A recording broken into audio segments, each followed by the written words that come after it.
Hey guys, welcome to Tatsambodh. बहुत दिनों के बाद हम लोग की मुलाकात हो रही है। कुछ इश्यूज आ गए थे बट नाउ फिर अब हम कंटिन्यू करेंगे। तो आज जो हमारा पहला टॉपिक हमने इसके लिए चूज़ किया वो है इंडो नेपाल रिलेशंस। ये इंडो नेपाल रिलेशंस हम लोग कहाँ पढ़ने वाले हैं, तो बेसिकली अगर आप बहुत मैक्रो लेवल एनालिसिस करोगे तो पता चलेगा कि ये इंटरनेशनल रिलेशंस में पढ़ा जाता है। यानी भारत के वैश्विक संबंध, भारत के अदर कंट्रीज़ के साथ कैसे कैसे रिलेशंस हैं, डिफरेंट कंट्रीज़ के बारे में आपको पता चलेगा इसमें। तो इंडो नेपाल के अलावा हम और भी सारे कंट्रीज़ पढ़ेंगे। इसमें पढ़ने से होता क्या है कि वर्ल्ड लेवल पे जो भी घटनाएं होती हैं उसमें आपको थोड़ी अंडरस्टैंडिंग मिलती है। दूसरी बात है कि भारत की फॉरेन पॉलिसी क्या है, उसके मायने क्या हैं, किस देश के साथ हमारी ज़्यादा मित्रता है, किस देश के साथ हमारी थोड़ी दिक्कत है। अगर हमारी दिक्कत है तो हम क्या पॉलिसी अपनाते हैं, हमारी मित्रता है तो क्या पॉलिसी अपनाते हैं, हम अगर किसी को मदद कर रहे हैं, डेवलपमेंटल एड्स देते हैं तो उसमें क्या करते हैं। तो ऐसी सारी चीज़ों को समझने की कोशिश होती है। या फिर अगर कहीं डिफ़िकल्टी लेवल आ भी जाता है, ठीक है, बॉर्डर टेंशन्स हो सकते हैं या अलग कारण हो सकते हैं, तो उसको हम कैसे डील करते हैं। तो बेसिकली इन सारे इश्यूज़ को समझने के लिए इंटरनेशनल रिलेशंस का अंडरस्टैंडिंग बहुत ही ज़रूरी है। अब आप देखिए, इंटरनेशनल रिलेशंस बेसिकली जो हम लोग समझने वाले हैं वो दो तरह से समझने वाले हैं। प्योर ज्योग्राफी है, जैसे कि एक नेबरहुड में, नेबरहुड यानी भारत के आसपास के देशों से भारत का रिलेशंस, और अदर्स यानी नेबरहुड के अलावा भी बहुत सारे देश हैं जिनके साथ हमारे अच्छे संबंध हैं। अब तो हम क्योंकि एक सुपर पावर बनने जा रहे हैं तो हमारे अलग अलग देशों के साथ अलग अलग रिलेशंस हैं जिसको समझना ज़रूरी है।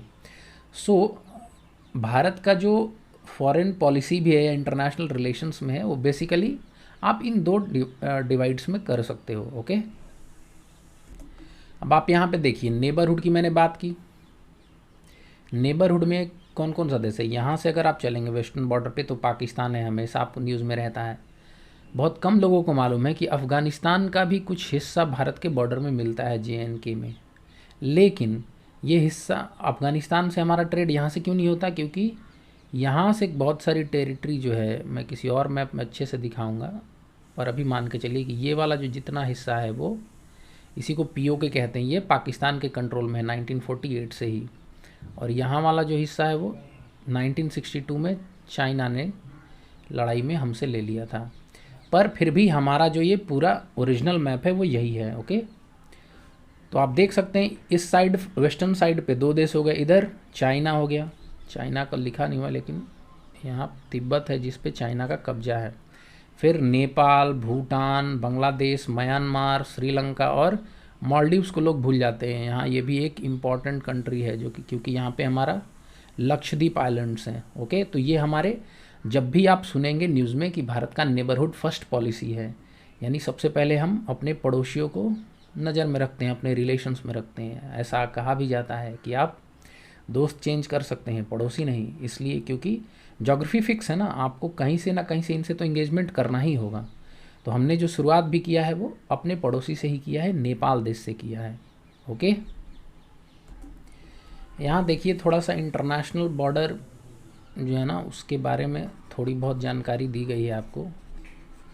तो यहाँ पर जितने सारे कंट्री अभी नेबरहुड में आपने देखे हैं उसके साथ एक जस्ट एक इन्फॉर्मेटिव है कि कितने किलोमीटर का बॉर्डर होता है। लैंड बॉर्डर टोटल अगर आप देखेंगे तो ये 15,000 किलोमीटर से भी ऊपर है, लेकिन इंडिविजुअल कंट्रीज़ के साथ कुछ अलग अलग है। जैसे सबसे लॉन्गेस्ट आप देखेंगे तो बांग्लादेश के साथ है, देखिए, फिर बताइए चाइना के साथ है, फिर पाकिस्तान के साथ है। तो इस तरह से आप एक क्रमबद्ध तरीके से, मान लीजिए कोई क्वेश्चन भी आपसे पूछ लिया गया कि गिवन 4 कंट्री हैं, इनको इंक्रीजिंग ऑर्डर या डिक्रीजिंग ऑर्डर में भारत से लैंड बॉर्डर के हिसाब से आप लगाइए। बहुत सारे लोग इंट्यूशन पे मारते हैं, उन्हें लगता है कि चाइना के साथ सबसे बड़ा बॉर्डर है, लेकिन देखिए बांग्लादेश के साथ ऐसे घुमा हुआ है तो पता नहीं चलता है, पर ये हमारा सबसे लॉन्गेस्ट लैंड बाउंड्री शेयर करता है। दूसरी चीज़ है कि जो बाकी बचे ये ओशन वाला बाउंड्री, ये भी कभी कभी आपसे इन्फॉर्मेटिव पूछ लेता है। तो कोस्ट लाइन कितना लंबा है, इतना है 7516.6 किलोमीटर, और ये इंक्लूडेड है ये लक्षद्वीप का भी बाउंड्री और ये अंडमान एंड निकोबार दोनों का, ठीक है ना। तो आप इसको फॉरगेट ना कर जाएं प्लीज़। ओके, ये लक्षद्वीप भी है यहाँ पर, ये जस्ट एक इन्फॉर्मेशन है। अब आप इंडो नेपाल को कंसिडर कीजिए। इंडो नेपाल को कंसिडर करने के लिए आपको मैप जानना ज़रूरी है। आपने बचपन में पढ़ा होगा कि भारत के उत्तर में नेपाल है, चौहद्दी पद आते थे ना। बेसिकली वो देखा कहाँ से जाता है, तो अगर इंडिया का पूरा मैप कंसिडर करोगे तो उसको सेंट्रल इंडिया यानी मध्य प्रदेश को सेंटर बना के देखोगे तो आपको पता चलेगा कि हाँ यार ये नॉर्थ साइड में ऐसा लगता है कि है, ठीक है। और नेपाल के ऊपर इधर अगर आप ज्योग्राफी वाला मैप देखोगे तो यहाँ हिमालय है, ठीक है। यहाँ से एक क्वेश्चन आप देख के बता सकते हो क्या कि नेपाल के साथ भारत के कितने राज्यों की बाउंड्री लगती है। तो यहाँ देखो उत्तराखंड है, उत्तर प्रदेश है, बिहार है, बंगाल है, सिक्किम है, ओके। और इसके इधर क्या है, चाइना तिब्बत पे जो कब्जा किए हुए हैं। तो ये एक पॉलिटिकल मैप की तरह आप इस्तेमाल कर सकते हैं। छोटी बहुत जानकारी आपको मिल गई कितने कितने राज्य हैं। आप जब बिहार स्पेसिफिक भी पढ़ते हैं तो बिहार में कई बार ये पूछा जाता है कि कितने ज़िले इसके साथ बॉर्डर लगते हैं, तो आपको ये बात क्लियर हो गई होगी। अब जब आप इंडो नेपाल रिलेशन कंसिडर करते हैं तो उस रिलेशन में बहुत सारे एस्पेक्ट हैं, बहुत सारे डायमेंशंस हैं। उन डायमेंशंस में से जिन पे बहुत बार हमारे न्यूज़ में आता है चीज़ें, या फिर हमें जितनी बारीकियों से चीज़ों को जानना चाहिए एज ए स्टूडेंट, हमने उन चीज़ों को यहाँ पर एक क्रमबद्ध तरीके से सजाया है। एक एक करके हम इन चीज़ों को पढ़ेंगे, जिसमें कि लैंड डिस्प्यूट्स के बारे में है कुछ, यानी एक तरह से समझिए कि आप हमारे और नेपाल के बीच कुछ बॉर्डर रिलेटेड डिस्प्यूट्स हैं। फिर एक मधेसी इशू है, कुछ जगह पे रहने वाले लोगों को नेपाल में मधेसी कहा जाता है, उनका क्या इशू है उनके बारे में हम थोड़ा पढ़ेंगे। फिर भारत नेपाल के रिश्तों में चाइना का क्या एंगल है। सिमिलरली हाइड्रो पावर, फ्लड्स के बारे में थोड़ा पढ़ेंगे। फिर हमारे उनके साथ बहुत पुराने कल्चरल रिश्ते हैं, उसके बारे में थोड़ा जानेंगे। एक हमारा उनके साथ 1950 में ट्रीटी साइन किया गया था, उस ट्रीटी में अब बदलाव की मांग की जा रही है, तो निश्चित तौर पे कुछ ऐसे इश्यूज होंगे जिसमें कि चेंजेस की ज़रूरत पड़ी होगी, उसके बारे में भी हम देखेंगे। फिर कनेक्टिविटी और दूसरे इश्यूज जो बच गए हैं उनको इधर क्लब कर दिया गया है। आप जब इतने इश्यूज पढ़ लोगे तो आपको पूरी तरह से इंडिया नेपाल कहीं और पढ़ने की ज़रूरत नहीं पड़ेगी, ठीक है। तो हम लोग पहला इशू स्टार्ट करते हैं, जिसमें कि लैंड डिस्प्यूट से हम स्टार्ट करने वाले हैं, ओके। लैंड डिस्प्यूट्स में मैं आपको कुछ इन्फॉर्मेशन पहले दे रहा हूँ कि इंडिया और नेपाल आपस में लगभग 1751 किलोमीटर का open land border. Open land border कहने का अर्थ क्या है कि कोई फेंसिंग नहीं है भारत और नेपाल के बीच, ठीक है। आने जाने के लिए रोड जरूर हैं, जैसे कि मान लीजिए ट्रकों का आना जाना होगा, या लोगों को आने के लिए कुछ पर्टिकुलर रास्ते बनाए गए हैं, पर जो बाकी चीज़ें हैं जिसमें खेत हो सकता है, ओपन फील्ड्स हो सकते हैं, तो इसलिए इसको कहा जाता है कि भारत के लिए सबसे लॉन्गेस्ट ओपन बॉर्डर है। और ये डेटा है जो MHA की वेबसाइट से है, मिनिस्ट्री ऑफ होम अफेयर से। बहुत जगह अलग अलग डेटा दिया है, लेकिन मैंने मिनिस्ट्री से लिया, इसलिए ये एक ऑथेंटिक सोर्स है। दूसरी चीज़ है कि भारतीय साइड से इसको पेट्रोल किया जाता है SSB के द्वारा, सशस्त्र सीमा बल। ये आप कहाँ पढ़ेंगे, इंटरनल सिक्योरिटी में जब आप पढ़ते हैं पैरामिलिट्री फोर्सेस, उसमें आपको ये पढ़ने को मिलेगा। अब देखिए, भारत और नेपाल के बीच जितनी भी लैंड बॉर्डर है, आपने प्रीवियस मैप में देखा कि नेपाल के साथ हमारा 3 तरफ से उस देश से हमारा राज्यों का मिलन होता है, तो एक बहुत बड़ा बॉर्डर है। देख रहे हैं आप कितना किलोमीटर। तो इसको मैन करने के लिए पुलिस SSB तो आपने डिप्लॉय कर दिया, पर ऐसे कई सारे इश्यूज हो सकते हैं जहाँ पे हमारी उनकी विवाद हो सकती है, इसलिए उसको सुलझाने के लिए 1981 में ही इस कमेटी का गठन किया गया था, ठीक है। इस कमेटी ने लगभग सारी चीज़ें 2007 तक रिजॉल्व कर दिया। आप समझ सकते हैं 98% पूरा बॉर्डर हमारा नेपाल के साथ सेटल्ड है, यानी जो हमने कहा और वो जो उन लोगों ने कहा, दोनों एक बात पर अग्री करते हैं। लेकिन ऐसे 2 रीजन है जहाँ पे अभी भी डिस्प्यूट है, सुस्ता और काला पानी। तो आइए देखते हैं कि ये दोनों कहाँ पर हैं मैप पे। ये देखिए, सुस्ता की टेरिटरी कहाँ पर है। ये अगर आप बिहार का मैप थोड़ा सा याद रखेंगे तो आपको मालूम चलेगा कि ये वेस्टर्न चंपारण डिस्ट्रिक्ट है, ओके। वेस्टर्न चंपारण को भी एकदम बॉर्डर पे है। ये टेरिटरी फ़िलहाल किसके कब्जे में है, कब्जे इन द सेंस अभी भी वो भारत का हिस्सा है, पर नेपाल और भारत दोनों अग्री करते हैं कि ये एक डिस्प्यूटेड टेरिटरी है।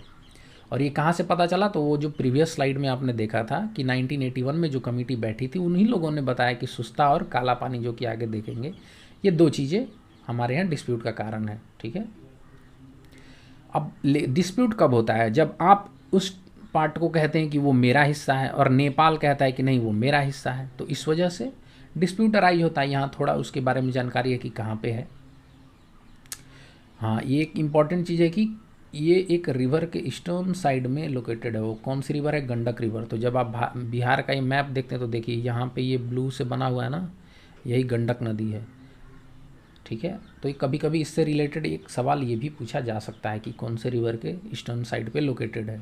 ओके, काला पानी के बारे में देख लीजिए। पहले तो सबसे पहले ये लोकेशन कहाँ है, तो ये उत्तराखंड में आपको दिख रहा है ना, ये काला पानी उत्तराखंड के पिथौरगढ़ डिस्ट्रिक्ट में है। यानी अभी भी ये एडमिनिस्ट्रेट किसके द्वारा किया जाता है? भारत के द्वारा। लेकिन नेपाल भी कहता है कि नहीं, उसका टेरिटरी है, और भारत कहता है कि मेरा टेरिटरी है। यहाँ पर काला पानी रिवर का बेसिन भी है, जो कि काली रिवर का एक हेडवाटर कहने का मतलब उस रिवर में अपना पानी वो ट्रिब्यूटरी की तरह देती है। जैसे आप ये देख सकते हैं कि अगर ये मेन नदी रहती है तो इसमें कई सारी नदियाँ ऐसे जाके कंट्रीब्यूट करती हैं अपना पानी, तो उसको हेडवाटर में कंट्रीब्यूशन के लिए जाना जाता है। तो आपने देखा कि काला पानी और सुस्ता दोनों ही केवल दो ऐसे जगह हैं जहाँ पे भारत और नेपाल लैंड बॉर्डर पे डिसएग्री करते हैं, यानी एक दूसरे में मतभेद है दो ही जगह को लेकर, और दोनों ही जगह भारत द्वारा भी एडमिनिस्टर किया जा रहा है। पर भारत भी मानता है कि हाँ, हमें अभी इस मुद्दे को सुलझाना बाकी है। तो आप इन दोनों का नाम याद रखिएगा, काला पानी और सुस्ता। हाल ही में आपने सुना होगा कि ये तीन शब्द काला पानी, लिपुलेख, लिम्पियाधुरा, ये तीनों बहुत न्यूज़ में था भारत और नेपाल को रिश्ते को लेकर। क्यों न्यूज़ में था? क्योंकि यहाँ पर भारत ने एक 80 किलोमीटर का रास्ता खोला, जिसको कि लिपुलेख जो कि उत्तराखंड में है, और इससे एक रोड जा रहा है कहाँ पे? मानसरोवर यात्रा। हम आगे मैप में देखेंगे कि वो कौन सा रोड है। बेसिकली बात यह है कि ये रोड जो है वो काला पानी, अपने अभी पढ़ा कि डिस्प्यूटेड टेरिटरी है, किसके किसके बीच? भारत और नेपाल के बीच। तो इसी टेरिटरी यानी इसी रास्ते से होकर ये रोड निकला, और भारत ने उसको अपने मैप पे इस भारत का पार्ट दिखा दिया। तो इस वजह से नेपाल ने कहा कि अभी तो ये डिस्प्यूटेड है, तो आप कैसे दिखा रहे हैं? और नेपाल ने इसकी वजह से क्या किया कि उसको अपने मैप पे फिर से दिखाया। वो अपने पार्लियामेंट से भी वो लोग वोटिंग करा के कहे कि हाँ, ये काला पानी रीजन जो है हमारे यहाँ है और भारत ये गलत कर रहा है। तो इसके कारण थोड़ा सा मुश्किल में पड़ गया था रिश्ता, है ना। तो आपको ये जानना ज़रूरी है। अब देखिए, ये इस थोड़ा सा रोड के बारे में है कि कहाँ से कहाँ है। दरचूला से लिपुलेख है। पिलग्रिम्स के लिए अच्छी बात हुई है, क्योंकि ये जो ट्रेडिशनल कैलाश मानसरोवर यात्रा होता था वो इधर ही से होके गुजरता था। तो आइए आपको मैं मैप पे अच्छे से दिखाता हूँ, तो अब आपको ज़्यादा समझ में आएगा। मैंने बताया प्रीवियस स्लाइड में कि धरचूला ये जगह से लेके और ये जगह तक, लिपुलेख इस जगह से लेके इस जगह के बीच भारत ने रोड कंस्ट्रक्ट किया है। यानी पहले दिक्कत हो रहा होगा। अब आप देख रहे हैं ये वाली जो चीज़ है ना, ये इंटरनेशनल बॉर्डर है। किसके किसके बीच? भारत और नेपाल के बीच। तो रोड ठीक बॉर्डर के उसी इलाके से होके गया, जस्ट भारत की टेरिटरी में है। और यहाँ पे लिपुलेख पास है। पास होता है कि माउंटेन के बीच एक रास्ता जैसा बन जाता है, जिसके थ्रू आप बाहर इधर उधर आ सकते हैं। हालांकि इधर भी माउंटेन होगा, इधर भी माउंटेन होगा, केवल यहाँ पे एक रास्ता होगा। इससे होकर लोग कहाँ जाते हैं? ये देखिए, यहाँ पर लेक मानसरोवर है। तो मानसरोवर की यात्रा आपने पढ़ा भी होगा बहुत जगह पे। यहाँ पर माउंट कैलाश है, कैलाश पर्वत यहाँ पर है। यानी ये सब आपको अगर जाना है तो भारत की बॉर्डर से होकर तिब्बत में जाना पड़ेगा। लेकिन क्योंकि यहीं पर ये जो रास्ता है वो काला पानी वाला, आपने थोड़ा देर पहले देखा होगा, देखिए यहाँ काला पानी दिखाया जा रहा है, लेकिन काला पानी एक डॉट तो है नहीं, वो एक एरिया है ऐसा। तो नेपाल का कहना है कि जब ये डिस्प्यूटेड टेरिटरी है तो आप रोड कैसे बना सकते हैं? बात यहीं पर अड़ गई थी, ठीक है ना। अब क्योंकि हमने 3 लोकेशंस की बात की थी, तो मैं आपको यहाँ पर तीनों लोकेशन दिखा दिया। यहाँ पर लिपुलेख पास है, देख रहे हैं आप, ये है लिपुलेख। लिपुलेख पास से होकर ये रोड है, ये जो ब्लू वाला दिखा रहा ना पूरा, ये पूरा यही जो 80 किलोमीटर का अभी भारत ने रोड बनाया है उसका ये फिगर है। यहाँ पर काला पानी है, ये लिपुलेख है, ये लिम्पियाधुरा ऊपर चले गई यहाँ पे। अब हुआ क्या है कि ये पहली बार लिम्पियाधुरा और लिपुलेख को नेपाल ने अपना पार्ट बताया है। किसके रिटेलिएशन में? काला पानी, ये पूरा एरिया जो है वो काला पानी एरिया है। एक तो जगह भी आप मैप पे दिखाने के लिए दिखा रहे हैं, लेकिन ये एरिया पूरा का पूरा डिस्प्यूटेड दिखाया गया है। तो आपको ये अभी समझ में नहीं आ रहा होगा कि आखिर नेपाल ने ऐसा क्यों किया, किस बेसिस पे किया कि ये हमारा पार्ट है, या इंडिया किस बेसिस पे कह रहा है कि यार ये मेरा पार्ट है और यहाँ तक रोड बना पाया। तो ये तो एक हो गया कि आप मैप वाइज समझ रहे हैं। इसके पीछे की जो कुछ कहानी है हम लोग नेक्स्ट स्लाइड में समझेंगे। इस मैप को आप ध्यान से देखिए, यहाँ पर नेपाल था। ये कब का मैप है? ये तब का मैप है जब लगभग 1814 के टाइम का होगा मैप। 1814 में यहाँ पर ब्रिटिश राज था। कहाँ पे? इंडिया में। तो हम लोग उसके कॉलोनी थे, लेकिन नेपाल तब भी आज़ाद था, कोई कॉलोनी नहीं था। नेपाल भी एक्सपेंशन कर रहा था, तो इधर देखिए कहाँ तक पहुँच गया, इधर भी कहाँ तक पहुँच गया। ब्रिटेन यहाँ पर जब शासन कर रहा था तो उसको दिक्कत कहाँ से आ रही थी? कुछ राजपूत किंगडम से। यहाँ पर सिख किंगडम था रणजीत सिंह का, और यहाँ पर नेपाल किंगडम था। और वो क्या चाहते थे कि तिब्बत जो यहाँ लोकेटेड है उससे ट्रेड करना चाहते थे, यानी उससे बिजनेस करना चाहते थे। तो उनको रास्ता नहीं मिल रहा था, तो उनके लिए दो ही इशू बचा था, या तो वो सिख किंगडम पे राज करते और फिर उधर ऊपर से जाते, या फिर नेपाल का ये टेरिटरी, ये वाला पार्ट अगर उनको मिल गया होता तो वो सीधा सीधा यहाँ से यहाँ तिब्बत में एंट्री कर जाते। तो यही मेजर रीजन बना था नेपाल के साथ वॉर का। तो ये आपको थोड़ी बहुत हिस्ट्री बताने का ये है कि आपको समझ में आए कि आखिर 1814 में ब्रिटिश में और नेपालियों में क्यों लड़ाई हुआ था, और उसके बाद जो हुआ वो आपको अगले स्लाइड में बताते हैं। तो अभी का जो डिस्प्यूट है उसके पीछे की कहानी अब आपको मैं बताता हूँ। अभी अभी आपने समझा कि 1814 में क्यों लड़ाई हुई थी, उसके पीछे की वजह। 1814 से 1816 तक लड़ाई हुई। नेपालियों ने भी खूब अच्छे से लड़ा, पर अंततोगत्वा उन्हें लगा कि अब वो जीत नहीं पाएंगे, तो उन्होंने एक करार कर लिया ब्रिटिश के साथ, और वो करार था ट्रीटी ऑफ सुगौली। सुगौली देखिए कहाँ पे, ये पूर्वी चंपारण में है, यानी ये अभी बिहार में स्थित है। तो हो सकता है कि 1 नंबर का क्वेश्चन आ जाए कि किस डिस्ट्रिक्ट में सुगौली स्थित है, क्योंकि ट्रीटी ऑफ सुगौली बहुत ही न्यूज़ में था। इसके थ्रू क्या हुआ कि नेपाल का जो पहले राज्य था वो सतलज से लेके तीस्ता रिवर अभी भी सिक्किम में है, और सतलज रिवर देखिए और इधर है, यानी उत्तराखंड के इस साइड में है। तो वो पूरा टेरिटरी जो पहले हुआ करता था उससे सिकुड़ कर जो सतलज था वहाँ से, मान लीजिए अगर सतलज यहाँ थी और अभी कहाँ काली रिवर के पास आ गई, यानी इधर से इधर उनको थोड़ा छोड़ना पड़ा, और उधर तीस्ता रिवर सबसे लास्ट में था तो उससे भी थोड़ा सा टेरिटरी छोड़ना पड़ा। किसको? नेपाल को। तो वेस्ट साइड में भी और ईस्ट साइड में भी नेपाल को लॉस हुआ। कहाँ पे? इस लड़ाई के बाद। आप देखेंगे अगले मैप में आपको पता चलेगा। इसको एंग्लो नेपलीज वॉर भी कहते हैं। और ट्रीटी ऑफ सुगौली के बाद ही जो आज का नेपाल है वो आपको देखने को मिलता है, जिसमें इस ट्रीटी में कहा गया था कि नेपाल जो है रिवर काली के पश्चिम दिशा में जितने टेरिटरी है उसको छोड़ देगा। इसको आप मैप से देखेंगे तो आपको और ज़्यादा क्लैरिटी आएगी। ये देखिए इस ट्रीटी के जरिए कितना सारा रीजन, ये जो पूरा रीजन है, यहाँ थोड़ा सा तेराई वाला रीजन है, ये वाले जो रीजन है, यानी ये पूर्व में जो सिक्किम है वहाँ भी आपको छोड़ना पड़ा।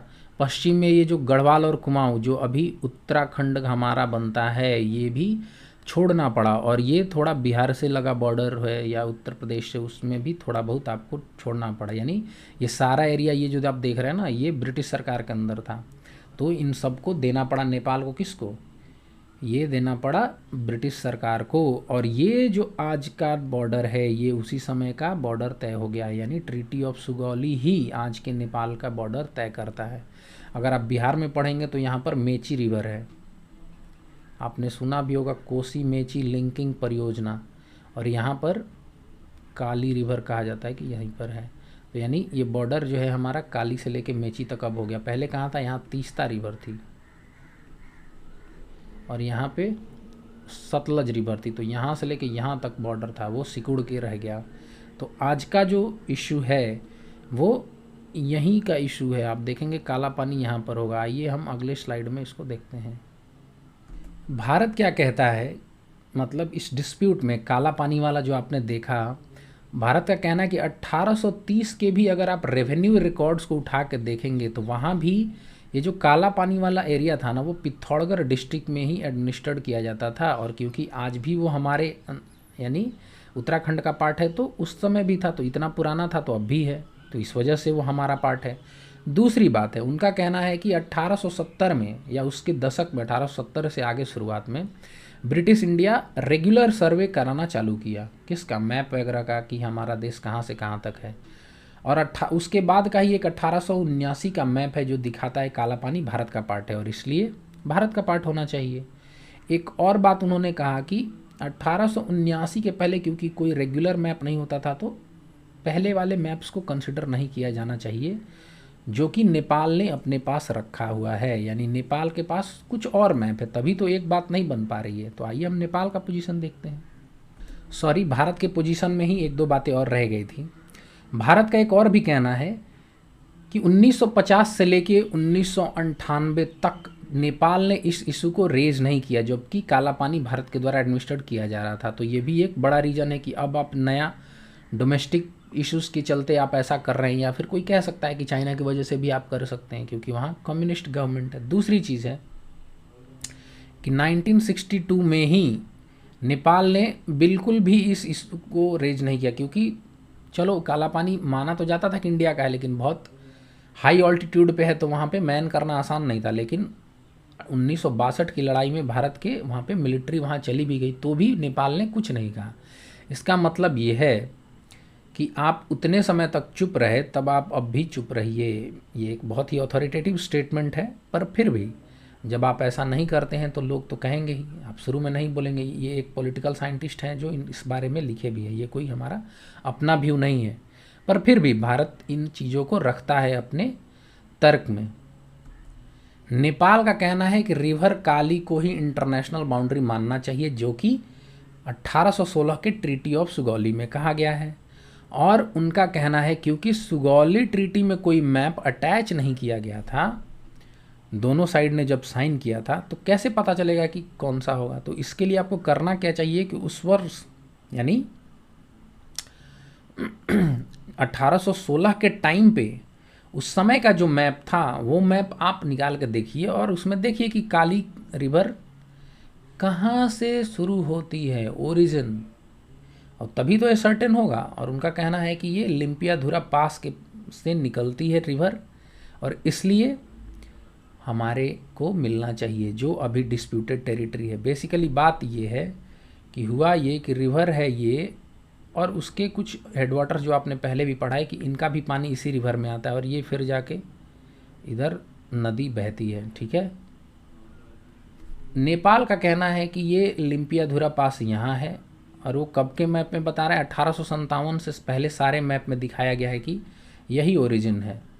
लेकिन भारत क्या कहता है कि ओरिजिन इसका यहाँ पर है। तो ये इंडिया का पोजीशन है और ये नेपाल का पोजीशन है। आप सोच सकते हैं, जब आप इसको मानेंगे और नेपाल यहाँ पर है, इंडिया यहाँ पर है, अगर आप इसको नदी का ओरिजिन मान के बाउंड्री मानेंगे तो निश्चित तौर पे इसके इधर वाले जितने भी एरिया हैं वो भारत का पार्ट हो जाएगा। और अगर नेपाल के हिसाब से इसको आप बाउंड्री मानेंगे रिवर को यहाँ से यहाँ, तब ये वाला एरिया नेपाल का हो जाएगा। अब मुद्दा विवाद का क्या है कि ये ओरिजिन किसका है, यानी मतलब ये जो रिवर निकली है वो कहाँ से निकली है, क्या यहाँ से निकली है या यहाँ से निकली है। यहाँ लिम्पियाधुरा है, यहाँ काला पानी है। अगर आप इसको ओरिजिन मानेंगे तो जैसा कि अभी हो रहा है तो भारत के पास ये पार्ट है सारा। लेकिन नेपाल का कहना है कि नहीं नहीं, उस समय का मैप प्रोड्यूस होना चाहिए, जबकि भारत ने पक्ष क्या रखा था कि रेगुलर सर्वे 1870 के बाद ही हुए हैं, इसलिए वो ऑथेंटिक मैप्स यूज़ होना चाहिए। जबकि इनका कहना है कि जब भैया ट्रीटी साइन हुई है उस वक्त के मैप को आप देखना चाहिए। तो इस बात को लेके विवाद है। सो ओवरऑल बात क्या है कि आखिर डिस्प्यूट है क्या। तो डिस्प्यूट जो टोटल रिलेटेड है वो ओरिजिन से ही है। अभी भी मैंने बताया, मैंने फिर से आपको बता रहा हूँ कि ये मान लीजिए एक नदी है और नदी का एक दूसरा इधर भी है। ओके, यहाँ से भी पानी अगर आता है तो अगर आप ओरिजिन यहाँ कंसिडर करते हैं कि यहाँ करते हैं, कहाँ पे कंसिडर होगा। और ये वाला डिस्प्यूटेड रीजन है। भारत कहता है कि यहाँ से नदी निकलती है, नेपाल कहता है कि यहाँ से नदी निकलती है। और अभी क्योंकि ये एरिया यहाँ पे इंडिया है, यहाँ नेपाल है, नेपाल के हिसाब से ये वाला होना चाहिए। जैसे ही आप अगर इसको बॉर्डर बनाएंगे तो ये पूरा एरिया नेपाल का हो जाएगा। इंडिया कहता है कि क्योंकि जो स्टेटस को है जो अभी है और यही ओरिजिन यहाँ से माना जाता है, इसलिए ये सारा एरिया हमारा है। तो बात ओरिजिन को ही लेकर के है। अब ये अगर बात सेटल हो जाती है तो ये मसला भी सेटल हो जाएगा। आपने दोनों पक्षों के तर्क को सुन लिया कि भारत का क्या कहना है, नेपाल का क्या कहना है और मेन डिस्प्यूट किस बात को लेकर के है। तो आई होप कि आपको लैंड डिस्प्यूट कम से कम समझ में आ गया होगा। अब आते हैं दूसरा सबसे important issue, Madhesi issues. Madhesi को समझने से पहले आपको थोड़ी जानकारी होनी चाहिए कि जो नेपाल का पूरा मैप है, जोग्राफिकली देखा जाए तो वो यहाँ पर बहुत सारे माउंटेन हैं, ये ग्रीन वाला हिली रीजन है और ये प्लेन रीजन यानी समतल भूमि, ये जो काला वाला है। इसी समतल भूमि में रहने वाले लोगों को मधेसी कहा जाता है। सबको नहीं ये, लेकिन एक बड़ी मेजॉरिटी जो इस प्लेन में रहती है यानी समतल पार्ट में रहती है उसको मधेसी कहा जाता है। थारूस भी एक ग्रुप है और इन्हीं रीजन में रहने वाले लोगों के इश्यूज़ हैं। यहाँ पर क्या है, यहाँ यूपी है, यहाँ बिहार है, तो इनका कनेक्शन यूपी और बिहार से भी है, आप देखेंगे आगे। तो इस वजह से भारत से कनेक्शन होने के कारण भारत भी अपना पक्ष रखता है। तो आपको अभी के लिए क्या बात समझ में आई कि मधेसी कौन है? मधेसी वो लोग हैं जो इस रीजन में रहते हैं। कौन से रीजन में? नेपाल के तेराई रीजन में। तेराई अभी आप यूँ समझिए कि वो एक उस देश का सबसे समतल भूमि है जहाँ पे खेती सबसे ज़्यादा होती है। जैसे कि आप बिहार में रहते हैं तो समतल भूमि में रहते हैं, उसी प्रकार नेपाल के सबसे निचले रीजन में वो लोग रहते हैं। आगे भी हम समझेंगे कि उनके और भी इश्यूज़ क्या हैं। मधेसी तो आप समझ गए कि वो लोग कहाँ पे रहते हैं, पर उनके इश्यूज़ क्या हैं, यानी उनकी क्या दिक्कतें हैं। उनका दिक्कत है सिटीजनशिप को लेके, लैंग्वेज को लेके, प्रोविंशियल डिवीज़न यानी नेपाल का राज्यों में जो डिवीज़न हुआ उसको लेके भी उनकी कुछ दिक्कतें हैं। और उनका कहना है कि मिलिट्री और सिविल जो जॉब्स हैं, जैसे कि यहाँ पर एसपीडीएम का जॉब है, बड़े सिविल ब्यूरोक्रेसी हैं, छोटे जैसे पुलिस है, उसमें उन लोगों के साथ भेदभाव होता है। तो हम लोग एक एक करके इस इशू को समझते हैं। जो सिटीजनशिप का इशू है वो क्या है? उनका कहना है कि एक हमारे साथ डिस्क्रिमिनेशन होता है ऑफिशियली। कैसे होता है? अब तक जो नियम था वहाँ के सिटीजनशिप में कि कोई विदेशी महिला अगर नेपाली से शादी करती है तो उसको इमीडिएटली सिटीजनशिप मिल जाता था। कहने का अर्थ ये है कि अगर बिहार की कोई महिला है और वो नेपाली सिटीजन से शादी करती है तो उसको तुरंत वीज़ा मिल जाता, सिटीजनशिप नेपाल का मिल जाता था। पर अभी एक नया नियम लाया गया है या प्रपोज किया गया है जो कि आने वाला है। पहले से भी ये बहुत दिनों से चर्चा नेपाल में बनी रही थी कि कम से कम 7 साल कर दिया जाए इस चीज़ को। यानी अगर कोई बिहार की या यूपी की महिला नेपाल के किसी पुरुष से शादी करे तो उसको कम से कम 7 साल बाद सिटीजनशिप मिलेगा। इस इशू को लेके मधेसी ग्रुप क्यों विरोध कर रहा है? क्योंकि उनका कहना है कि भारत और हमारा संबंध बहुत रोटी बेटी का संबंध है, बहुत पुराना है और हमारे में मैरिज अलायंसेस होते रहते हैं, शादी होते रहती है परस्पर। तो अगर आप ऐसा कोई नियम लगाते हैं सिर्फ विदेशी महिला के नाम पे, तो बेसिकली वो आप हमको टारगेट करने की कोशिश की जा रही है। अब आपके मन में ये एक और इशू बात आ रही होगी कि आखिर मधेसियों के साथ ऐसा क्यों किया जाता है। हम लोग आगे जब मिलिट्री और ब्यूरोक्रेसी वाला पढ़ेंगे उसमें मैं आपको इस बात को बताऊंगा। इन लोगों का दूसरा इशू लैंग्वेज को लेकर के है। आपको पता चल गया कि वहाँ के समतल भूमि में रहने वाले ये लोग हैं। इनकी जनसंख्या करीबन नेपाल के 50% है ना, 48 पॉइंट समथिंग है। मान के चलिए कि आधी आबादी इसी तेराई प्लेन में रहती है। और अब अगर आधी आबादी वहाँ पे रहती है तो वो जो भाषा बोलती है उसका रिकग्निशन तो आपको देना चाहिए। पर आपको मालूम चलेगा कि वो बहुत सारी भाषाएं बोलते हैं, जैसे अवधी, भोजपुरी, मैथिली। पर उनका कहना है कि आप पूरे मधेसियों को एक कॉमन लैंग्वेज दे दीजिए। जैसे हिंदी जो है वहाँ की, आप कह सकते हैं कि ये सारी भाषाएं कोई बोलता है, अवधी, भोजपुरी, वो हिंदी भी समझता है, तो एक लिंक लैंग्वेज के तौर पर आप हिंदी को मान्यता दे दीजिए, जो कि वहाँ पर नहीं मिल रहा है। और उनका कहना है कि क्योंकि हम इंडियन ओरिजिन से हैं इस वजह से भी हमें डिस्क्रिमिनेशन ये देखने को मिल रहा है। आप आगे स्लाइड में देखेंगे ऐसी बातें वो क्यों कर रहे हैं। इस क्रम में जो हमारा अगला इशू है वो है प्रोविंशियल इशू। प्रोविंशियल इशू को मैंने आपको बताया कि ये पूरे जो देश है नेपाल, उसको एडमिनिस्टर करने के लिए, क्योंकि कॉन्स्टिट्यूशन अभी वहाँ फ़िलहाल में लिखा गया है, तो जैसे हमारे यहाँ पूरे देश को चलाने के लिए छोटे छोटे राज्यों में बांटा गया, वैसे ही नेपाल को 7 राज्यों में बांट दिया गया है। तो बात क्या है, दिक्कत क्या है, आप देख सकते हैं कि ये जो हम लोगों ने पहले मैप में देखा था कि ये वाला जो रीजन है नीचे वाला, ये तेराई रीजन में आता है और इसी रीजन में मधेसी रहते हैं। अब तेराई रीजन है और इसको आप देखिए यहाँ बारीकी से कैसे इसको इस राज्य में मिला दिया गया, बड़ा सा राज्य में, इस वाले को इधर थोड़ा सा हिल वाले रीजन में फिर मिला दिया गया है, यहाँ के भी थोड़े से पार्ट को इसमें मिला दिया गया है, यहाँ के थोड़े पार्ट को इसमें मिला दिया गया है। और मात्र यही वो चीज़ है जो कि एक फुल फ्लेज राज्य में है जिसमें केवल मधेश लोग रहते होंगे। तो इन लोगों का इशू क्या है, उनका कहना ये है कि आपने हमें बांट दिया मधेसियों को, जो इस तरह का अरेंजमेंट है, इसके बदले अगर 1 या 2 साउथ के पूरे यानी तेराई रीजन के पूरा राज्य होता तो हम ज़्यादा अपने डिमांड को अच्छी तरीके से रख पाते और हमारे पास पावर्स ज़्यादा होते। लेकिन हमें छिन्न भिन्न कर दिया गया, हिल के द्वारा मिला दिया गया, यानी ये जितने हिल कम्युनिटी है उनके साथ हमें मिला दिया गया अलग अलग। तो ये इसके खिलाफ हैं। और भी उनका क्या ग्रीवांस है, उनका कहना है कि जो हमारी पॉपुलेशन है लगभग 50% के आसपास है, यानी तेराई रीजन, और इसका रिप्रेजेंटेशन जो है वो कम है, यानी प्रोपोर्शनल रिप्रेजेंटेशन है। उनका कहना है कि हिल वाले जो लोग हैं उनके पास ज़्यादा नंबर ऑफ़ सीटें हैं हमारी पार्लियामेंट के पास। तो वो भी एक ग्रीवांस है जब ये प्रोविंसों का बंटवारा हो रहा था। तो आप ये दोनों बात ध्यान रखिएगा। एक तो इनको डिवाइड कर दिया गया, अलग अलग जो राज्य बनाए गए उसमें तेराई के लोगों को अलग अलग राज्यों का पार्ट बना दिया गया है। दूसरी चीज़ है कि जो उनका रिप्रेजेंटेशन होना चाहिए था पॉपुलेशन के आधार पर, उसमें भी डिस्क्रिमिनेशन किया गया है। तो ये 2 प्रोविंशियल इशू हैं।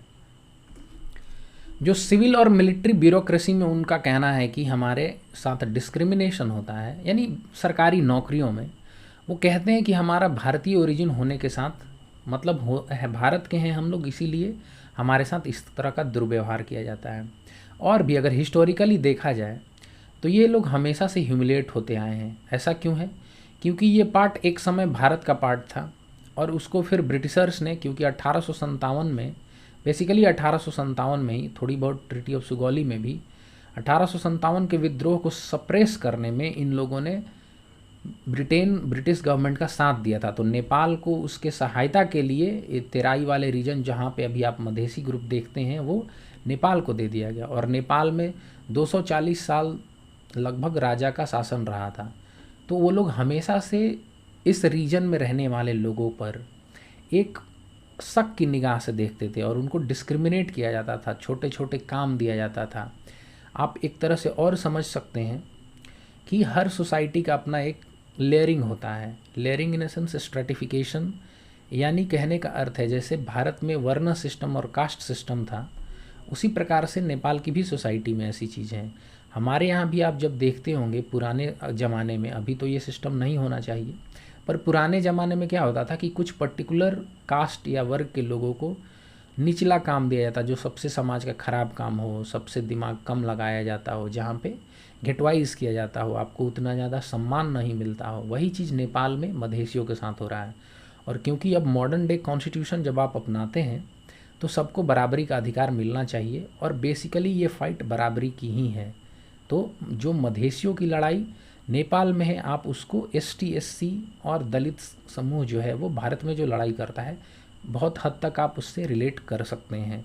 अंतर सिर्फ ये है कि भारत ने अपनी आज़ादी के साथ ही इन सारे ग्रुप्स के लिए बहुत सारे कॉन्स्टिट्यूशनल और अदर लॉ के थ्रू प्रोविज़न कर दिया है, जबकि मधेसी अपने राइट के लिए तब से लड़ रहे हैं। होपफुली वो किसी न किसी दिन इससे ज़रूर इन्हें कोई सोल्यूशन मिलेगा। और क्यों भारत क्यों साथ देता है इन चीज़ों का, क्योंकि उनका कनेक्शन भारत से है। उनका अभी भी भारत के साथ रोटी बेटी का नाता है, बहुत सारे मैरिज अलायंसेस होते हैं। तो भारत का एक अपना एक लगाव है, तो इस वजह से वो इन लोगों का पक्ष रखता है। तो इस वजह से आप सुनते होंगे कि भारत भी कभी कभी अननेसेसरली न चाहते हुए भी मधेसियों के प्रोटेस्ट में अनऑफिशियल रूप से भी शामिल हो जाता है। ये बात सही है। जो भारत और नेपाल में अगली बात है वो है चाइना एंगल। आपने बहुत बार सुना होगा, बहुत सारे एक्सपर्ट्स ऐसा लिखते हैं कि नेपाल अब चाइना के कब्जे में जा रहा है। ऐसा क्यों है, क्योंकि नेपाल ने BRI जो एक चाइना का बहुत बड़ा पॉलिसी है जिसके थ्रू वो, जब पुराने ज़माने में उसका एंशिएंट सिल्क रूट जो था, यानी यूरोप, मध्य एशिया, वेस्ट एशिया से जो वो ट्रेड करता था, उसी रूट को रिवाइव करने के लिए, यानी आज के समय में उसी तरीके से वो एक रास्ता बना रहा है। BRI stands for belt and road initiative. Basically वो एक सिस्टम ऑफ रोड्स, रेलवेज़ का नेटवर्क है जो लैंड पे है, जिसके थ्रू वो कनेक्ट करना चाहता है अलग अलग देशों को, वही पुराने ट्रेड रूट को दिखाने के लिए, जिसमें कि नेपाल ने भी अपनी ईगरनेस दिखाई है पार्ट बनने का। इससे दिक्कत क्या है, भारत क्यों उसको प्रोटेस्ट करता है? क्योंकि भारत ने कहा है कि चाइना इसी तरह से लोन दे दे के लोगों को फांसता है और फिर वो देश अपनी टेरिटरी दे देते हैं, जैसे कि पाकिस्तान ने ग्वादर को दे दिया या श्रीलंका ने हम्बनटोटा पोर्ट दे दिया चाइना को। तो इस तरह से नेपाल भी अपनी कुछ टेरिटरी हो सकता है कि चाइना को दे दे। तो इस डेट ट्रैप से बचना चाहिए। दूसरी बात है, चाइना अगर नेपाल के पास आएगा तो भारत के लिए सिक्योरिटी का खतरा तो ऑलरेडी है ही और बढ़ जाएगा। इस वजह से भी भारत लूज़ करता, यानी डरता है भारत। दूसरी बात यह है, मेजर ट्रेड पार्टनर, लगभग 65% जो ट्रेड होता है नेपाल का वो भारत के साथ ही होता है, यानी भारत एक मेजर पार्टनर है। क्यों ऐसा है? क्योंकि नेपाल एक लैंडलॉक कंट्री है, उसके पास जाने आने का कहीं रास्ता नहीं है। 3 तरफ से भारत ही है और उत्तर में तिब्बत है। अब तिब्बत क्योंकि बहुत ऊंचा पठार है तो वहाँ से ट्रेड करना इतना आसान नहीं है, तो उसके पास न चाहते हुए भी भारत के कोलकाता पोर्ट से ही आयात निर्यात जो करता है वो, तो इस वजह से वो भारत में निर्भर है। अब अगर नेपाल अगर चाइना का साथ ले ले तो क्या होगा, वो चाइना को भी ट्रेड में फ़ायदा होगा और भारत से उसकी निर्भरता कम हो जाएगी। तो कहीं ना कहीं भारत को दिक्कत होगी, बिजनेस में लॉस हो सकता है, ट्रेड में लॉस हो सकता है, और इसके कारण नेपाल आपकी सारी बातें सुनेगा भी नहीं, वो ज़्यादा इंडिपेंडेंटली एक्ट करेगा। दूसरी चीज़ है, हमने ये जो 2 ट्रीटी साइन की थी, पीस एंड फ्रेंडशिप ट्रीटी और सिक्योरिटी कोऑपरेशन, इसके थ्रू हमें ऐसा लगता था बहुत समय तक कि वो भारत का अलाई है, यानी जब भी वॉर होगा या फिर सिक्योरिटी थ्रेट्स वगैरह किस जैसे सिचुएशंस आते हैं तो नेपाल भारत का साथ देगा। जबकि नेपाल ने अपना न्यूट्रल पोजीशन काफ़ी दिनों से अख्तियार कर रखा है और वो उसको बार बार स्ट्रेस करना चाहता है कि नहीं, हम न्यूट्रल ही रहेंगे। तो ये दोनों बातें जो हैं वो चाइनीज़ कंसर्न में आती हैं, क्योंकि चाइना के साथ अगर आप चले जाएंगे तो फिर भारत को हर तरह से प्रॉब्लम होने लगेगा।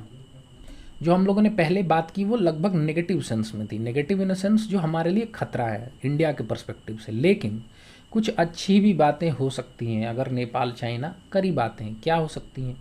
अब अभी देख लीजिए, लगभग 1400 किलोमीटर का जो नेपाल का चाइना के साथ बॉर्डर है, भारत को वहाँ पर कोई भी मिलिट्री या कोई भी मिलिट्री एम्यूनिशंस, लड़ने का साजो सामान नहीं ले जाना पड़ता है। इससे कॉस्ट और मैन पावर में कितना बचत होता है, आप ज़रा सोचिए।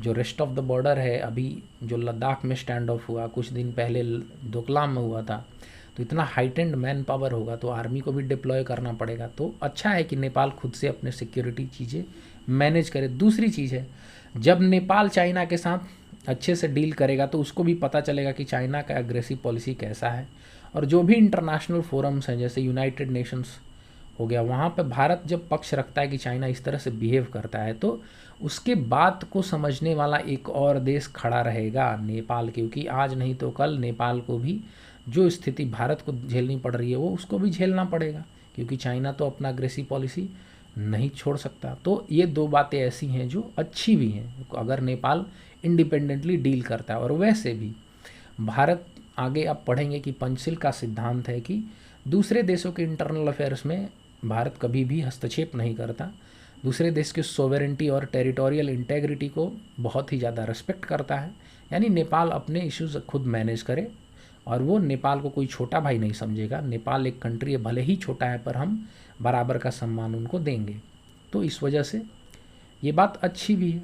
फर्दर आप इस पर निगाह बनाए रखिए, अगर आगे कोई भी एग्रीमेंट आता है, कोई समझौता होता है तो आप उसको ज़रूर से ज़रूर देखिए। ये जो कंसर्न अभी हम लोग बात कर रहे थे ना, आप देखिए ये एक ऐसा, ये लहासा मार्केट आप सुनते होंगे, चाइना से लगता है तिब्बत में है।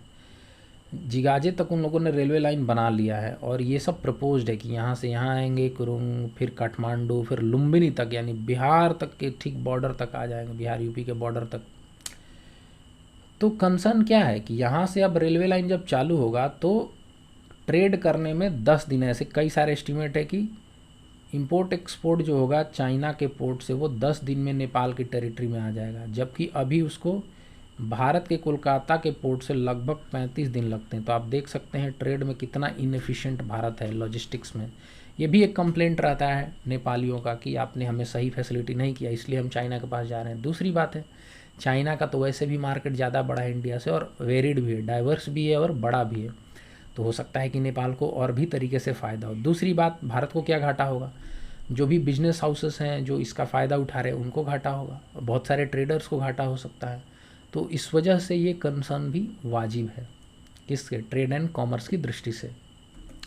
रेस्ट ऑफ द इश्यूज़ जो हैं, जैसे हाइड्रो पावर और फ्लड्स का इशू है, आपको मालूम होगा कि विश्व में नेपाल ऐसा दूसरा कंट्री है जिसके पास सबसे ज़्यादा फ्रेश वाटर रिसोर्सेस है। उसमें भी बहुत सारे नदियों का पानी आता है। हम आगे देखेंगे कि कौन कौन सी नदियाँ नेपाल से भारत में आती हैं। तो हिमालय की ऊंची से ऊंची पहाड़ी यानी माउंट एवरेस्ट से लेके तेराई तक यानी प्लेन तक, वहाँ पर एक ग्रेडियंट है। आप समझिए कि एक ऊंचाई है इस तरह से और एक ठीक खूब नीचे है इतना। अब जब यहाँ से यहाँ का इतना गैप होगा तो स्लोपी होगा, तो यहाँ पर हाइड्रो पावर जनरेट करना ज़्यादा आसान होगा, क्योंकि ये हाइट बहुत ज़्यादा ऊंचा है और नेपाल में ये दोनों चीज़ें अवेलेबल है, माउंटेन भी है और तेराई भी है। तो वहाँ पे हाइड्रो पावर पोटेंशियल बहुत ज़्यादा है जिसका यूटिलाइजेशन अब तक नहीं हुआ है। और क्योंकि ये रिन्यूएबल एनर्जी है जिसमें पॉल्यूशन कम होता है, तो भारत चाहेगा कि ज़्यादा से ज़्यादा बिजली वहाँ से लाया जाए, नेपाल को भी फ़ायदा हो, भारत को भी फ़ायदा हो। तो इस तरह से इसको टैप करना बहुत ज़रूरी है भारत के लिए। लेकिन इश्यूज़ क्या आ जाते हैं?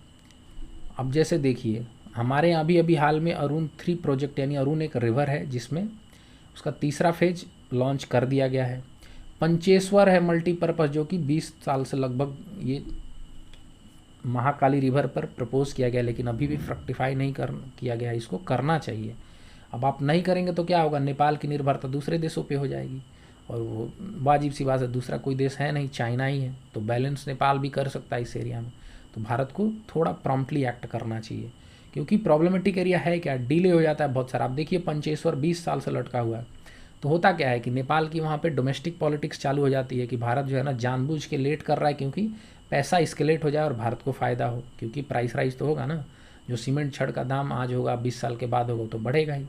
दूसरा बात है कि एम्बैंकमेंट का इशू हो जाता है, यानी जब भी नदियों के पानी का स्तर बढ़ जाता है, खास करके गर्मी के दिनों में, जब वहाँ की ग्लेशियर भी पिघलता हो और बारिश भी होता है मानसून के कारण, तब नदियों में बहुत पानी आता है। तो ये जो एम्बैंकमेंट, जैसे कोसी नदी को बचाने के लिए किनारे किनारे पे दीवार खड़ा किया गया है, उसको मेंटेन कौन करेगा? नेपाल करेगा, भारत करेगा। इसको लेके भी ब्लेम गेम चालू हो जाता है। फ्लड आएगा तो बिहार में लोग कहेंगे कि नेपाल मेंटेन नहीं कर रहा, लेकिन ये सब बातें पहले हो जाए तो अच्छी बात है, और दोनों को मिल बैठ के शेयर्ड रिस्पॉन्सिबिलिटी के साथ, इनफैक्ट भारत को एक अपर हैंड लेना चाहिए, क्योंकि इकोनॉमिकली आप बेहतर सिचुएशन में हैं। तो ये सुलझाना चाहिए। अगर ऐसा करेंगे तो एमिकेबली रिलेशंस अच्छे होंगे। देखिए ये जो मैप है वो पूरा दिखाता है, नेपाल के इस साइड ईस्टर्न साइड में है, और ये पूरा कोसी की अलग अलग नदियाँ हैं। यहाँ से जो एंटर करता है ना ये वाला, ये कोसी नदी बिहार में एंटर करती है, लेकिन इसका आप देख सकते हैं बहुत सारी ट्रिब्यूटरी है। तो मोर है अरुण, जो हमने अरुण 3 प्रोजेक्ट का है वो इसी रिवर पर बेस्ड है। ठीक है, आपको ये सारा याद करने की ज़रूरत नहीं है, जस्ट एक इन्फॉर्मेशन है। जो मैंने आपको पहले भी बताया था कि नेपाल से कई सारी नदियाँ आती हैं, तो इसमें देखिए घाघरा नदी, गंडक नदी और कोसी, ये 3 प्रोमिनेंट नदियाँ, और भी छोटी छोटी नदियाँ हैं पर ये 3 प्रोमिनेंट नदियाँ। ये जो नदी है यही महाकाली रिवर है, जिस पर डिस्प्यूट अभी आप हम लोग थोड़ी देर पहले देख रहे थे। और ये 3 नदियाँ हैं, तो आप कभी कभी इस तरह से भी क्वेश्चन आ सकते हैं, तो ये ध्यान रखिएगा। कल्चरल टाइज में देखिए क्या बातें हैं, लगभग बातें हम लोग कर चुके हैं। जैसे रोटी बेटी का साथ, मैरिज अलायंसेस होता है उसके कारण। दूसरा, बुद्ध का जन्म कहाँ हुआ था? लुम्बिनी में। सीता जी का जन्म जनकपुर में। पशुपतिनाथ टेम्पल है। तो ये सब क्या है? रिलीजियस और कल्चरल टाइज हैं जो हमारे संबंधों को गाढ़ा, बहुत पुराने संबंध हैं हमारे, 2000 साल से भी पहले की बातें हैं ये सब। तो इन सब चीज़ों का हमें फ़ायदा उठाना चाहिए, रेदर देन कि ये हमारे लिए डिस्कॉर्ड का विषय बन जाए। इसी चीज़ को आगे बढ़ाने के लिए देखिए भारत कई सारा डेवलपमेंटल प्रोजेक्ट्स प्रपोज किया है या फिर हो रहे हैं, जैसे Pashupatinath riverfront development, Bhadrakal garden restoration, वहाँ पर यहाँ पर पॉन्ड बहुत खूबसूरत है, वहाँ पे म्यूज़ियम भी है पतन में। तो इन दोनों प्रोजेक्ट को लेके कर रहा है। फिर 3 सिस्टर सिटी एग्रीमेंट भी हुआ है कि काठमांडू बनारस को एक साथ कर लो, लुम्बिनी बोध गया को। ये कहीं ना कहीं आप देख सकते हैं कि थीमेटिक है, ये शिव के बेसिस पे है, ये बुद्ध के बेसिस पे है, ये राम के बेसिस पे है। तो इसके कारण एक कोहेरेंट डेवलपमेंट हो जाए, जैसे कि बिहार में भारत में बुद्धिज़्म के ऊपर बुद्धिस्ट सर्किट, जैनिज़्म के ऊपर जैनिज़्म सर्किट, ये सारा बन रहा है ना, रामायणा सर्किट, ताकि टूरिज़्म को बढ़ावा दिया जा सके। तो इसी चीज़ को हम लोग आगे ले जाने के लिए, क्योंकि नेपाल का भी कनेक्ट है तो उसका भी इस्तेमाल किया जा रहा है। तो इन सारी चीज़ों पर आप ध्यान दीजिए। एक और इशू है जो मैंने पहले भी बताया था कि 1950 का India Nepal treaty of peace and friendship, जब ये साइन हुआ था उस वक्त नेपाल में मोनार्की यानी राजा राणा जो लोग होते थे वो लोग वंशज थे उनका। आज का नेपाल एक डेमोक्रेटिक कंट्री है। तो कहीं ना कहीं उन्हें लगता है कि ये जो ट्रीटी साइन हुआ है उसमें भारत को कुछ फ़ायदे हो गए हैं, या भारत ने कुछ अपने फ़ायदे के हिसाब से सोच के राजाओं को मैनिपुलेट करके ये साइन किया है। तो इसमें कहा क्या गया है, बेसिकली उसमें 10 आर्टिकल हैं, लेकिन सारा पढ़ने की ज़रूरत नहीं है। 6 और 7 आर्टिकल में ही ये बात कहा गया है कि दोनों ही देश रेसिप्रोकल बेसिस पे, यानी अगर हम करेंगे तो आप भी करिए, एक देश एक नागरिक अगर भारत का नेपाल में जाता है या नेपाल का नागरिक भारत में आता है, तब एक ही तरह का सबको सम्मान प्रिविलेज मिलेगा। किस बारे में, रहने के बारे में या प्रॉपर्टी खरीदने के बारे में, हालांकि आरबीआई का परमिशन चाहिए, फिर भी बिजनेस करने के बारे में, घूमने के बारे में, या और भी कई चीज़ें पढ़ने लिखने के बारे में। यानी अगर कोई नेपाली यहाँ आके रहता है तो उसको सिमिलर तरह का ट्रीटमेंट जैसा एक भारतीय को मिलता है वैसा मिलना चाहिए, और एक भारतीय भी नेपाल में जाता है तो ऐसा होना चाहिए। तो इसमें तो गलत तो बात है नहीं। दूसरा बात है, बिना पासपोर्ट और वीज़ा के एक दूसरे कंट्री में जा सकते हैं, रह सकते हैं, काम कर सकते हैं, प्रॉपर्टी खरीद सकते हैं, ट्रेड कर सकते हैं। इतनी सारी बातें होने के बाद आखिर प्रॉब्लम क्या है इस ट्रीटी में? नेपाल का कहना है कि भारत ने इसको अपने फ़ायदे के लिए इस्तेमाल किया। जितने नेपाली भारत में नहीं है उससे ज़्यादा खास करके बिहारी नेपाल में पहुंच गए हैं, और इसके कारण वहाँ पर धड़ल्ले से उनको ज़्यादा फ़ायदा हो रहा है। या बिजनेस भी जो है वहाँ, यहाँ के ताकतवर बिजनेसमैन वहाँ जाते हैं, और क्योंकि सेम प्रिविलेज मिलता है तो वो लोग ज़्यादा फ़ायदा उठा लेते हैं, और नेपाल का, वहाँ के ट्रेडर्स का लॉस होता है। और यहाँ के चीप प्रोडक्ट्स को, जैसे कैसे हमारे देश में चाइना का बहुत ही सस्ता माल ले आके हमारे मार्केट में डाल दिया जाता है, उसी तरह से नेपाल का कहना है कि भारत का भी चीप प्रोडक्ट हमारे मार्केट में डाल दिया जा रहा है, जिसके कारण हमारे देश के लोग कॉम्पिटिटिव नहीं हो पा रहे हैं और हमारे बिजनेसेस को लॉस हो रहा है, और इसलिए इसको रिवीजन कीजिए। भारत ने भी इस बात को माना कि चलो ठीक है, 1950 का ट्रीटी भी था और वो राजाओं के साथ था, तो चलो हम इसको रिवीजन करते हैं। इस क्रम में एक एमिनेंट पर्सन ग्रुप भी 2014 में बना था, जिसने 2018 में रिपोर्ट सबमिट कर दिया गया है। हालांकि ऑफिशियल रिकग्निशन इस रिपोर्ट को नहीं दिया गया है। इस रिपोर्ट में ये बात जरूर किया गया है कि इसको रिवाइज़ करना चाहिए। नेपाल का ये कांस्टेंट ये रहा है। 2008 के भी नेपाल के इलेक्शंस में आप देखेंगे तो वहाँ के लोग इस बात को कहते थे कि हम इस ट्रीटी के चीज़ों को बदलेंगे। होपफुली आगे आने वाले टाइम पे इस ट्रीटी में कुछ चेंज आएगा। इस वजह से इंडिया नेपाल में इस ट्रीटी का इम्पोर्टेंस रहेगा, यानी क्या चेंजेस लाए जाते हैं। तो आप इस पर पैनी नज़र बनाए रखिएगा। नेपाल लैंडलॉक कंट्री है, तो इसलिए उसके लिए कनेक्टिविटी, खास करके लैंड कनेक्टिविटी भारत के साथ एक बड़ा इशू है। भारत भी कहता है, जैसे मैंने आपको पहले बताया था कि उसको ट्रेड करने में नेपाल को भारत के कोलकाता पोर्ट से इंपोर्ट एक्सपोर्ट करने में 35 दिन का टाइम लग जाता है। तो भारत भी बोल रहा है कि चलो यार, एक तो उन चीज़ों को दुरुस्त करेंगे ही करेंगे, यानी रोड एंड रेलवेज़ को। दूसरी बात है वाटरवेज़ को भी, जैसे इनलैंड वाटरवेज़ को जैसे हमारे देश में बढ़ावा दिया जा रहा है वैसे ही आप में भी बढ़ावा दिया जाएगा, ताकि कार्गो का मूवमेंट और आसान हो सके, जिसको सागर मठ का भी नाम दिया गया है, माउंट एवरेस्ट और ओशन को कनेक्ट करने के लिए। और भी चीज़ें हैं, जैसे इंटीग्रेटेड चेक पोस्ट होता है। इसका मतलब ये है कि एक, जैसे आपने जाना कि नेपाल और भारत का तो ओपन बॉर्डर है, खुला बॉर्डर है, तो कहीं से भी जा सकते हैं, ऐसा नहीं होता है। ट्रक खेत में जाएगी, नहीं जा पाएगी। तो ऐसी चीज़ों के लिए, या फिर कोई मान लीजिए ब्रिटिश सिटीजन है जो नेपाल में है, वो भी तो भारत में आ सकता है। तो ऐसे लोगों को पैसेज करने के लिए कुछ जगह जगह पे गेट्स लगाए होते हैं, जहाँ पे बैंकिंग से लेके आपके पासपोर्ट तक इन सब का वेरिफिकेशन, गुड्स का जांच पड़ताल, इन सब चीज़ों का सेंटर रहता है। उसी को इंटीग्रेटेड चेक पोस्ट कहा जाता है, यानी बहुत सारी चीज़ों का सुविधा वहाँ रहता है। आप करेंसी भी एक्सचेंज कर सकते हैं। तो ऐसे कुछ जगह पर बना भी दिया गया और कुछ जगह पे बनने वाले, इन चीज़ों पर आप ध्यान दीजिएगा। सिर्फ लोकेशन आप ध्यान रखिएगा तो इससे काम बन जाएगा। बैरावा, नेपलगंज, विराटनगर, बीरगंज, रक्सौल, इन सब चीज़ों पर एक छोटी मोटी आपको पैनी नज़र रखनी, बहुत ज़्यादा आपको डिटेल में नहीं जाना है। इसी क्रम में कुछ ट्रेन सर्विसेज भी स्टार्ट करने की बात किया जाए। देख रहे हैं आप, फर्स्ट पैसेंजर रेलवे होगी। कहाँ से कहाँ? जयनगर से कुर्था। जयनगर भारत में है और कुर्था वहाँ पे जनकपुर से होते हुए, तो यहाँ जहाँ सीता जी का जन्म स्थली है वहाँ भी जा सकते हैं। रक्सौल काठमांडू के बीच भी बात हो रही है। तो ये सब आगे आने वाले टाइम में बहुत सारे प्रोजेक्ट और भी आएंगे, तो आप इन सब प्रोजेक्ट पे एक एक लाइन ध्यान रखिएगा, क्योंकि न्यूज़ में रहता है तो कभी कभी पीटी में खास करके स्टेट पीसीएस में पूछ सकते हैं। दिक्कत वाली बात क्या है? अब कनेक्टिविटी है, लेकिन दिक्कत क्या है हमारे साथ इनको लेकर? दिक्कत है कि ओपन बॉर्डर है तो टेररिस्ट इन्फिल्ट्रेशन हो जाता है। आप जैसे यूएस का एक आया था रिपोर्ट की इंडियन मुजाहिदीन के सबसे ज़्यादा ऑपरेटिव नेपाल में ही हैं। दूसरी बात है काउंटरफिट करेंसी, जाली करेंसी का रैकेट यहाँ से चल रहा है, और ड्रग्स, नारकोटिक्स और सेक्स के लिए ह्यूमन ट्रैफिकिंग का इस्तेमाल हो रहा है। तो इन चीज़ों पर रोक कैसे लगेगी? तो भारत और नेपाल को इस बारे में बहुत ज़्यादा सोचना पड़ेगा कि हम कैसे बॉर्डर को ज़्यादा से ज़्यादा सुरक्षित रख सकें। और जो दूसरे सपोर्ट और इंगेजमेंट भारत और नेपाल के बीच है, उसमें आप देखेंगे कि यूएनएससी में भारत कहता है कि हमें परमानेंट मेंबर दे दो, क्योंकि हमें कब सुपर पावर बन गए तो वहाँ नेपाल हमें सपोर्ट करता है, इसलिए हमें उसकी ज़रूरत पड़ती है। डिफेंस कोऑपरेशन होता है, जैसे आप देख सकते हैं भारत और नेपाल की ये जो नेपाल का मॉडर्नाइजेशन वहाँ के मिलिट्री है, जैसे वहाँ का ट्रेनिंग हो गया, इक्विपमेंट से रिलेटेड हो गया, वो भारत उसमें मदद करता है। गोरखा रेजिमेंट जो है वो भारतीय आर्मी में वहाँ के कुछ लोगों को लेकर बनता है। ये गोरखा रेजिमेंट की शुरुआत कब से हुई थी? जब मैंने आपको बताया था ना, ट्रीटी ऑफ सुगौली, जो एंग्लो नेपालीज वॉर हुआ था, उसमें उन लोगों ने इतना बेहतरीन लड़ा था कि ब्रिटिश उसी समय से गोरखाओं को अपने शासन में शामिल करता था। इनफैक्ट वर्ल्ड वॉर 2 में तो 2.5 लाख के आसपास गोरखाओं ने ब्रिटिश की तरफ से लड़ाई लड़ी थी। तो भारत ने भी उस चीज़ ट्रेडिशन को आगे कंटिन्यू किया है। तो ये सारे अदर एग्रीमेंट्स और भी कुछ चीज़ें हैं।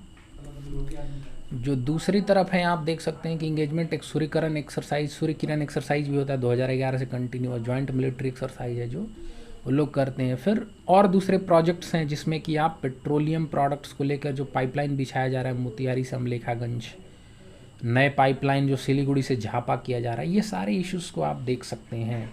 आप इस पर थोड़ा थोड़ा नज़र बनाए रखिए, क्योंकि छोटे छोटे प्रोजेक्ट्स हैं, इतना जानने की ज़रूरत नहीं है। बेसिकली आपको land border, Madheshi issue, Chinese angle और कल्चरल कनेक्टिविटी, ये सारी चीज़ें ध्यान रखनी है। बाकी छोटी छोटी चीज़ें वन लाइनर्स आप याद कर सकते हैं। सबसे अहम बात कि इंडिया नेपाल के आगे अब क्या है, ठीक है? अब आखिर अब क्या करेंगे आगे? आगे आप क्या कर सकते हैं? देखिए, हमारे बहुत पुराने रिश्ते रहे हैं, तो उन रिश्तों को मेंटेन करना चाहिए। दूसरी बात है, अगर छुटपुट कोई घटना घटती भी है लैंड बॉर्डर से रिलेटेड, मधेसी से रिलेटेड, तो हमें एक सिस्टमेटिक, जैसे बॉर्डर के लिए हमने एक कमेटी बैठाई थी, उसी तरह से फ्लड से रिलेटेड हो तो भी कमेटी बैठानी चाहिए, मधेसी ग्रुप से रिलेटेड हो तो दोनों साइड को बात करने का एक प्लेटफॉर्म निकालना चाहिए। 2015 में या उससे पहले एक ब्लॉकेड वाली जो सिचुएशन भारत ने लगा दिया था, इस तरह का नहीं होना चाहिए। आप अगर किसी को सिलेंडर सप्लाई करते हैं और सप्लाई देना बंद कर देंगे तो वहाँ के जो डोमेस्टिक इशू हैं वो तो रेज होने लगेंगे। आप अक्सर देखते हैं कि नेपाल में जब भी इलेक्शन आता है तो भारत विरोधी बहुत सारे नारे इसी कारण से लगने लगते हैं। तो भारत को भी एग्रेसिव पॉलिसी न अपनाते हुए एक स्टेबल और लॉन्ग टर्म में सोचते हुए किस तरह से चीज़ों को हल करना चाहिए, ब्लेम गेम न करते हुए दोनों पार्ट को आपसी म्यूचुअल बेनिफिट हो, ऐसी संस्थाओं को अगर है तो उसको और आगे बढ़ाना चाहिए, नहीं है तो नए नए संस्थाएं करना चाहिए। पीपल टू पीपल इतना बढ़िया कनेक्ट है, तो अगर उसमें कोई बात खटास आती है किसी ट्रीटी की वजह से, तो भारत को उसको ज़रूर देखना चाहिए। क्योंकि भारत इकोनॉमिकली और प्रॉस्परस है तो नेपाल को और तरीके से मदद करे तो बेहतर है। और क्योंकि वो चाइना को 1400 किलोमीटर रोकता है, तो भारत के लिए वैसे भी फ़ायदेमंद है कि उसको अपना मिलिट्री नहीं लगाना पड़ता है। तो इस रिश्ते को बनाए रखने में ही ज़्यादा भलाई है। तो आई होप कि आपको ये पूरी बातें समझ में आ गई होगी। Thank you.